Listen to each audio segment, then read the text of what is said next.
क्या है कि प्रगति जैसे ही घर में पहुंचती है वैसे ही फैमिली मेंबर्स के बीच में क्या हो जाती है, डिसहार्मनी हो जाती है। डिसहार्मनी का मतलब उनके बीच में फ्रिक्शन आ जाता है। फ्रिक्शन का मतलब क्या होता है, लड़ाई झगड़ा। जैसे हमने लिख दिया कॉन्फ्लिक्ट हो जाता है, या फिर हमने लिख दिया डिस्कॉर्ड हो जाता है, ठीक है। या फिर हमने एक वर्ड आपको बोला फ्रिक्शन का मतलब भी यही होता है। एक फ्रिक्शन का मतलब घर्षण भी होता है, आपने फिजिक्स में पढ़ा होगा। एक फ्रिक्शन का मतलब ये भी होता है।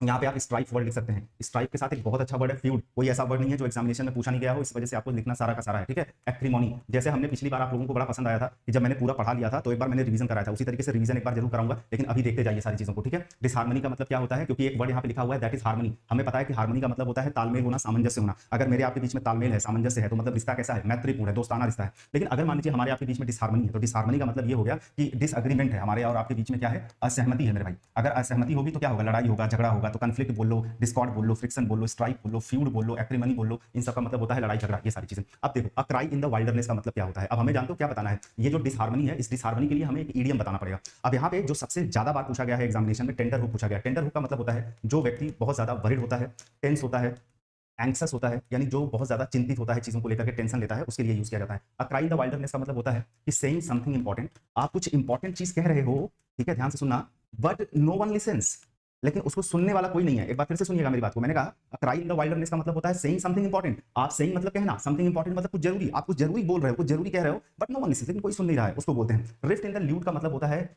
Small thing that ruins your peace. अब बहुत लोगों को लगता होगा सर आप तो हिंदी में लिखते ही हो, हिंदी में लिखने की जरूरत क्या है। हमने कहा स्मॉल थिंग मतलब क्या, छोटी चीज, जो र्यून मतलब होता है बर्बाद कर देती है आपके पीस को, मतलब आपके किस चीज को, शांति को। छोटी छोटी, जैसे घर में क्या होता है, छोटी छोटी चीजें होती हैं, इंसान लड़ जाता है। आज दो रोटी कम मिली खाने के लिए लड़ गया, आज उसके मन की सब्जी नहीं बनी लड़ गया। तो इंसान की जो छोटी छोटी चीजें होती है ना, वो उसकी शांति को भंग कर देती हैं। तो small thing that ruins your peace is called rift in the lute. और लास्ट में हेयर ब्रेथ लिखा हुआ है, इसका मतलब होता है बाल बाल बचना, दैट इज नैरो एस्केप, ठीक है, आप इसको लिख लो, नैरो एस्केप। अब यहाँ पे ये क्या बात हो रही थी, यहाँ पे बात हो रही थी लड़ाई झगड़े की, कंफ्लिक्ट की, डिस्कॉर्ड की, स्ट्राइक की। तो यहाँ पे जो करेक्ट इडियम होगा वो यही होगा, क्योंकि अगर छोटी सी चीज जो आपके पीस को, आपकी शांति को बर्बाद कर दे, तो मतलब वो बात किससे हो रही है, लड़ाई झगड़े से संबंधित बात हो रही है, राइट। तो ये समझ लीजिए तीसरा करेक्ट आंसर हो जाएगा। अगला क्या कहता है, आई एम